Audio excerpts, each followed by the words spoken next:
ಎಲ್ರಿಗೂ ನಮಸ್ಕಾರ. ಈ ದಿನದಿಂದ ನಾನು ಲಲಿತಾ ಸಹಸ್ರನಾಮ ಓದೋಕ್ಕೆ ಆರಂಭ ಮಾಡ್ತಿದ್ದೀನಿ. ಇದಕ್ಕೆ ಮುಂಚೆ ನಾನು ನನ್ನ ಇಂದಿನ ವಿಡಿಯೋದಲ್ಲಿ ಲಲಿತಾ ಸಹಸ್ರನಾಮ ಹೇಗೆ ರಚನೆ ಆಯಿತು, ಮತ್ತು ಲಲಿತಾ ದೇವಿಯ ಅವತಾರ ಹೇಗಾಯಿತು, ಮತ್ತು ಲಲಿತಾ ಸಹಸ್ರನಾಮ ಯಾಕೆ ಅಷ್ಟು ಪವರ್ಫುಲ್ಲು, ಮತ್ತು ಲಲಿತಾ ಸಹಸ್ರನಾಮನ ಹೇಗೆ ಪಠನೆ ಮಾಡಬೇಕು, ಈ ಎಲ್ಲ ವಿವರಣೆಯನ್ನು ನೀಡಿದ್ದೀನಿ.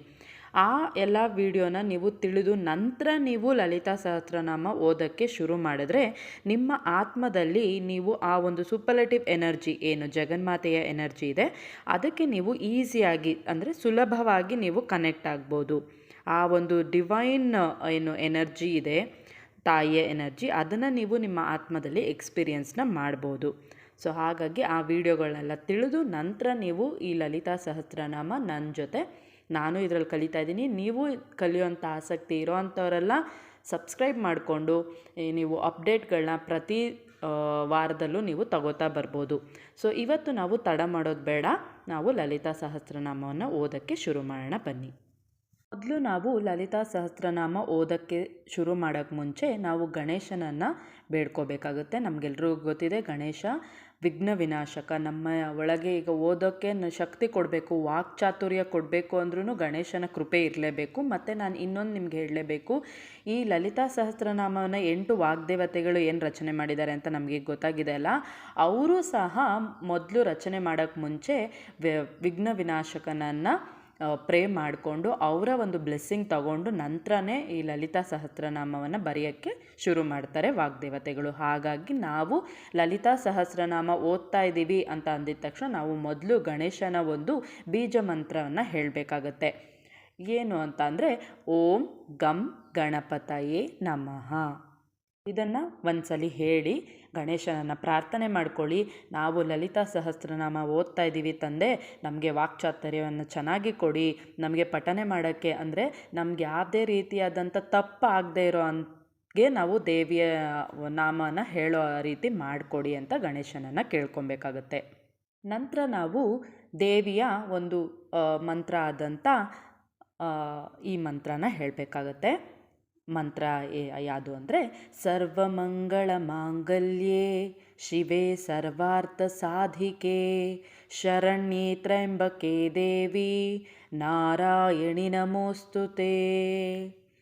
ಈಗ ಈ ಒಂದು ಅಂದರೆ ಎಲ್ರಿಗೂ ಮಂಗಳವನ್ನು ಮಾಡೋ ಅಂಥ ತಾಯಿ ನೀನು, ದಯಮಾಡಿ ನಮಗೂ ಒಳ್ಳೇದು ಮಾಡಮ್ಮ, ನಮ್ಗೆ ಈ ಥರ ಸಮಸ್ಯೆ ಇದೆ, ದಯಮಾಡಿ. ತಾಯಿಗೆ ಗೊತ್ತಿರುತ್ತಲ್ವ, ನಮ್ಮ ಎತ್ತ ತಾಯಿಗೂ ನಮ್ಮ ಸಮಸ್ಯೆ ಏನು ಅಂತ ನಾವು ಹೇಳ್ಕೊಳ್ಳೋ ತನಕ ಗೊತ್ತಾಗೋದಿಲ್ಲ. ಅದೇ ರೀತಿ ಇಲ್ಲಿ ಜಗನ್ಮಾತೆಗೂ ನಮ್ಮ ಸಮಸ್ಯೆ ನಾವು ಹೇಳ್ಕೊಂಡಾಗ ಮಾತ್ರ ಅವ್ರಿಗೆ ಗೊತ್ತಾಗುತ್ತೆ. ಹಾಗಾಗಿ ನಾವು ಇಲ್ಲಿ ಲಲಿತಾ ಸಹಸ್ರನಾಮವನ್ನು ನಮಗೆ ಈ ಥರ ತೊಂದರೆ ಆಗಿದೆ ತಾಯಿ, ಅದರಿಂದ ಪಾರು ಮಾಡು, ಇಲ್ಲ ನಮ್ಮ ಮನೇಲಿ ಈ ಥರ ಕಷ್ಟ ಆಗಿದೆ, ಇದನ್ನೆಲ್ಲ ಸರಿ ಮಾಡಿ ಅಂತ ಕೇಳ್ಕೊಳ್ಳೋಕ್ಕೆ ಶುರು ಮಾಡಬೇಕಾಗತ್ತೆ. ನಂತರ ಲಲಿತಾ ಸಹಸ್ರನಾಮವನ್ನು ರಚನೆ ಮಾಡಿರೋ ಅಂಥವ್ರು ಯಾರು ಅಂದರೆ ವಾಗ್ದೇವತೆಗಳು, ಅವ್ರನ್ನ ಮತ್ತು ಲಲಿತಾ ದೇವಿಯನ್ನು. ಮತ್ತು ಲಲಿತಾ ದೇವಿ ನಾವು ಫೋಟೋಲಿ ನೋಡಿದ್ರೆ ಒಂಥರ ಈ ಯಂತ್ರದ ಮುಖಾಂತರ ಅಂದರೆ ಶ್ರೀಚಕ್ರ ಯಂತ್ರ ಏನಿದೆ ಅಲ್ಲಿ ಮಧ್ಯ ಬಿಂದುವಲ್ಲಿ ತಾಯಿ ಇರ್ತಾರೆ.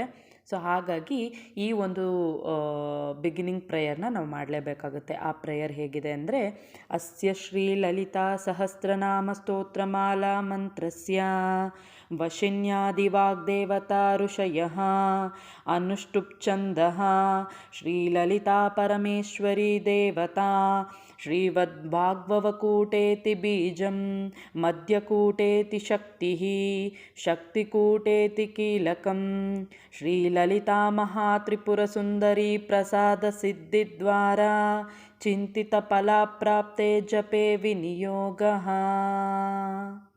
ಸೊ ಇಲ್ಲಿ ನಾವು ದೇವಿನ ಕೇಳ್ಕೊಬೇಕು, ನಮ್ಗೆ ಏನು ಸಮಸ್ಯೆ ಆಗಿದೆ ಅದನ್ನು ಮಾತ್ರನೇ ನಾವು ಲಲಿತಾ ಸಹಸ್ರನಾಮ ಫುಲ್ಲು 1000 ಹೆಸರು ಹೇಳೋ ತನಕ ಅದನ್ನೇ ನಾವು ರೀಕಾಲ್ ಮಾಡ್ಕೊತಾ ಇರಬೇಕು.